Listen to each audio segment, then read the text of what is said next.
mo bibiara kwa ba e de ba attention TV so ebusuafo and then some abeton bonten so say akola owo 9 years ne ne nyonko be ma e di agro ne enya kasakasa kakra akra ya atam ne nyonko be ma ne be ma e da ne na tom e de ato nanum aka ne se hom ti se sausage ama enda me no wo kasa ya asem yi che se hu ye papa obi biara e kasa asem yi mu bi na yenko bo ye ni akoma ya ba de oho no me de beto aso de ama what to be kwati na apriso abua ana ere no ka ne kwati ya so me ne ku na owo no ho no ka ne kwati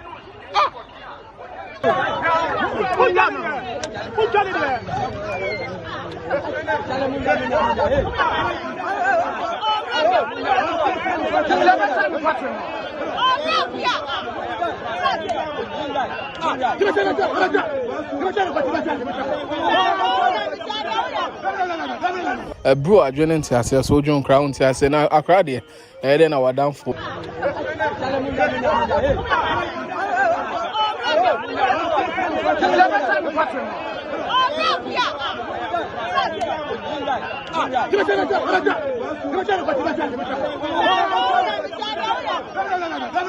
bro adwene ntiase so dwon crown ntiase na akra de e na wadanfo ne o edi agro na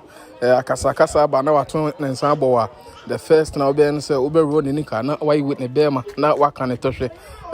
bisuafo the images are very damaging anka yi bi che mo na akra no ya sabia ye be follow up e bibia oda sisi ano na eno na maame na ye ka no nso ono nso ye ka se ne ba na akoka obi no ono nso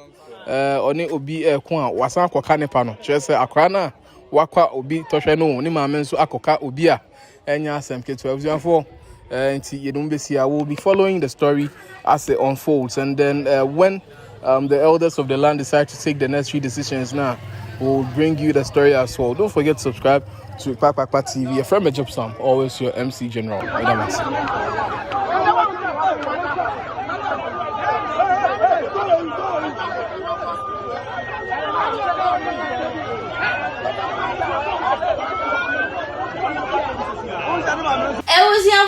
Video ya kwa hwe yu mezi asem no bia sikebi na ba ne se na kwala 9 years unu nyonko bema e di agro oso ye bema unu nyonko bema e di agro na kasakasa ba montem na mo ko a ada o ye Dr. Amuzu ana o ye Dr. Jacob o ye before back to back o be se ja ne hihye ni se moko ana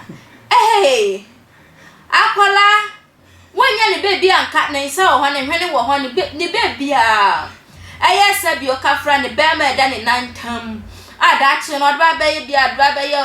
mba bi humo adwuma no eno na odi to wanum hu ni se sausage na hu ni sa confirm esre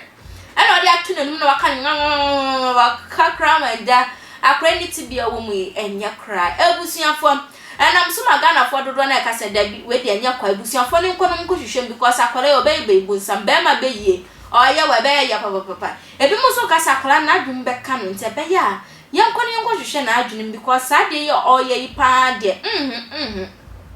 ebi musu se eyade asa akwala no juma odi anu akakaka yenim se krama ya Canada o se wenya rebesi ale boa baby ewo ni modem o se dan yo enda che se okaka kan krofon kwa na we ena ebi abema na agyan ebi musu ka se yafa ne nkwa ayaresabia ne yankon hwehwe na adwum mu ne eyenhwe ebi musu che se sema nkrofo ka de ebusuafo